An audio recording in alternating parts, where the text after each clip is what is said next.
سراپائے خودن از بے خودی قربان وگرد مرکز خود صورت پرکار میرسم وگرد مرکز دربار رسالت صلی اللہ علیہ وسلم تک رسائی. اسے روحانیت میں علم ولایت میں رجت سے منسوب کرتے ہیں کہ جو ہستیاں اس دنیا سے بظاہر جا چکی ہوتی ہیں لیکن وہ پھر دوبارہ اپیئر ہو جاتی ہیں. اس کی ایک مثال تو کربلا میں بھی انبیاء علیہ السلام کے توسط سے جناب رسالت مآب کے توسط سے بھی روایت ملتی ہے. صوفی برکت صاحب کے ہاں بھی امام حسین علیہ السلام کی ان اصالتاً روبرو روایت ان سے ہاں بیان ملتی ہے. سر میرا یہ سوال یہ ہے کہ رجت کے زمن میں سرکار واصف علی واصف رحمۃ اللہ علیہ کے حوالے سے کوئی بات، کوئی تجربہ، کوئی شنید، کوئی خواب کی حد تو ہم نے بہت سارے دوستوں سے سنے، لیکن رجت کے معنوں میں جی تھینک یو. رجت امریکہ میں کار ڈرائیو کر رہی تھی تو میں نے دیکھا کہ کوئی اسٹرینجر جو ہے نا مجھے غور سے دیکھا. اب یہ ہمارے آداب میں بھی وہاں کے بھی آداب میں بھی ہے کہ جو خاتون ہو اس کو اسٹیئر نہیں کیا جاتا. تو میں نے کہا کہ یہ کون بندہ ہے جو مجھے غور سے دیکھ رہے. میں سے پہچانتی بھی گئی. کہتی ہے جب میں اس کے قریب گئی تو وہ واصف صاحب تھے جیتے جاگتے. میرے پاس یہ رانا صاحب نے سوال کرنا تھا، وہ آپ کے سوال سے ریلیٹڈ رانا صاحب نے کہا تھا جی میں نے ایک سوال کرا، وہ مجھے یاد ہے. یہ جو ایک چیز ہے جی کہ دربار رسالت صلی اللہ علیہ وسلم تک رسائی، اسے روحانیت میں علم ولایت میں رجت سے منسوب کرتے ہیں کہ جو ہستیاں اس دنیا سے بظاہر جا چکی ہوتی ہیں لیکن وہ پھر دوبارہ اپیئر ہو جاتی ہیں. اس کی ایک مثال تو کربلا میں بھی انبیاء علیہ السلام کے توسط سے جناب رسالت مآب کے توسط سے بھی روایت ملتی ہے. صوفی برکت صاحب کے ہاں بھی امام حسین علیہ السلام کی ان اصالتاً روبرو روایت ان سے ہاں بیان ملتی ہے. سر میرا یہ سوال یہ ہے کہ رجت کے زمن میں سرکار واصف علی واصف رحمۃ اللہ علیہ کے حوالے سے کوئی بات، کوئی تجربہ، کوئی شنید، کوئی خواب کی حد تو ہم نے بہت سارے دوستوں سے سنے، لیکن رجت کے معنوں میں جی تھینک یو. رجت رانا صاحب کے جیتے جاگتے ملاقات کو وہ رجت کہہ رہے ہیں. ٹھیک ہے نا. اب پڑھے لکھے بندے ہیں تو پڑھے لکھے بندے نے کو مشکل لفظ استعمال کرنا ہوتا ہے. تو یہ مجھے ایک فون آیا کہ جی میں امریکہ سے آئی ہوں، ایک بیٹی سی، میں امریکہ سے آئی ہوں اور میں آپ علی بھائی، میں کہا ہاں جی میں نے آپ کا بڑی مشکل سے فون نمبر لیا ہے، میں آپ سے ملنا چاہتی ہوں واصف صاحب کے حوالے سے. میں کہا ٹھیک ہے بیٹا آ جاؤ. وہ پھر اپنے بھائی کے ساتھ آئی. تو کہتی ہیں کہ جی میں امریکہ میں کار ڈرائیو کر رہی تھی تو میں نے دیکھا کہ کوئی اسٹرینجر جو ہے نا مجھے غور سے دیکھا. اب یہ ہمارے آداب میں بھی وہاں کے بھی آداب میں بھی ہے کہ جو خاتون ہو اس کو اسٹیئر نہیں کیا جاتا. تو میں نے کہا کہ یہ کون بندہ ہے جو مجھے غور سے دیکھ رہے. میں سے پہچانتی بھی گئی. کہتی ہے جب میں اس کے قریب گئی تو وہ واصف صاحب تھے جیتے جاگتے، اور وہ امریکہ بیسڈ ہے اور وہ خاتون کا پورا خاندان جو ہے وہ بھی نہیں پہلے مانتی تھی درباروں کو. پہلی دفعہ وہ جب پاکستان آئی پہلی دفعہ کسی دربار پہ گئی واصف صاحب.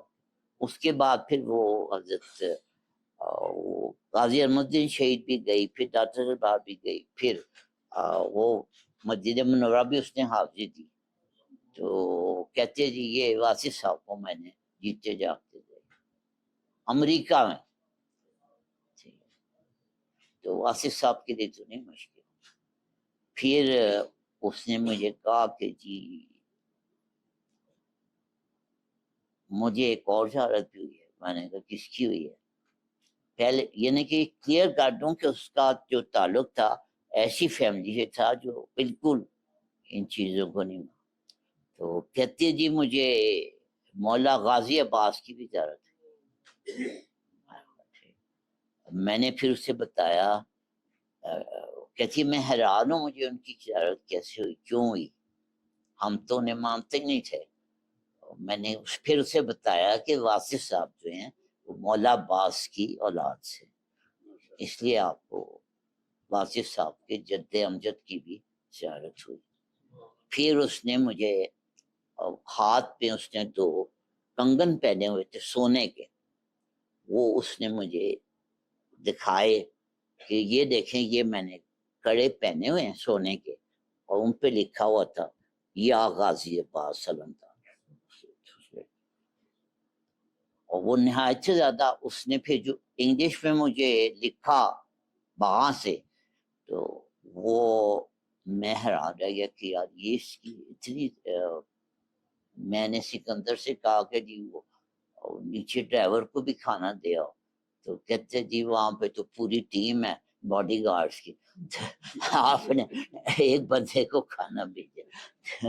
وہ اس کے ساتھ جو ہے نا سرکاری پروٹوکول بھی آیا ہوا تھا.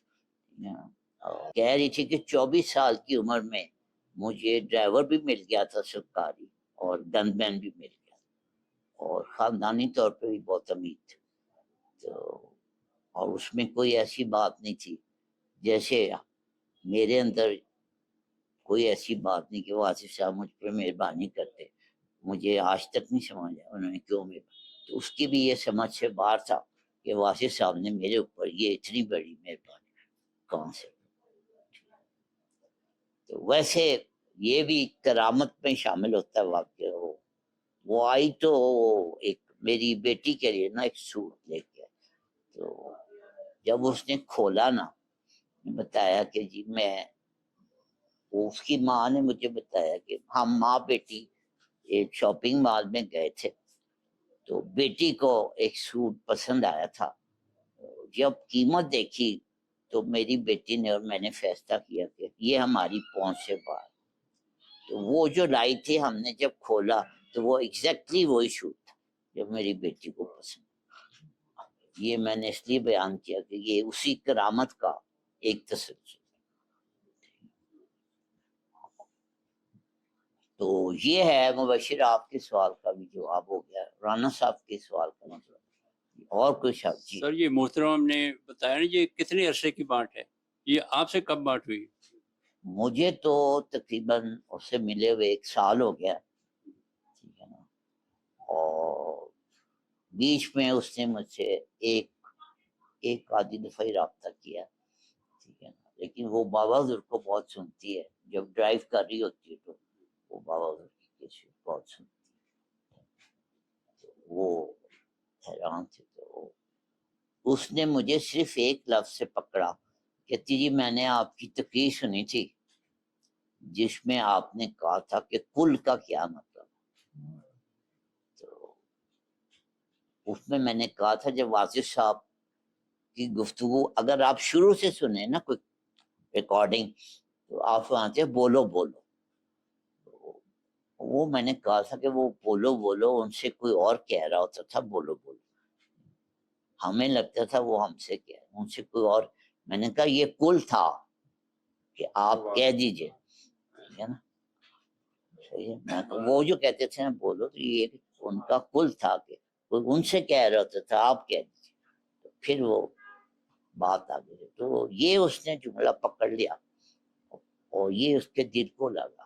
اس نے کہا یار یہ جس بندے نے بات کیا میں نے اسے جا کے ضرور ملنا لوں. وہ پھر ملنے کے لیے آئے. تو یہ واصف صاحب کی بات تھی. اور یہ تو ایک واقعہ میں نے سنایا. متعدد لوگ ہیں جو جن کو خواب میں متعدد لوگ ہیں جن کو خواب میں زیارت کی، اور اس 35 سال کے، اور اس میں سے چند ایسے ہیں جنہیں جیتے جاتے.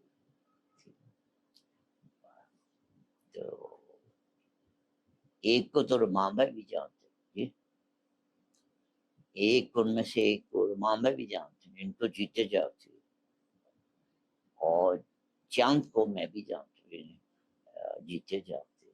اور تو یہ مرشد کے لیے کوئی مسئلہ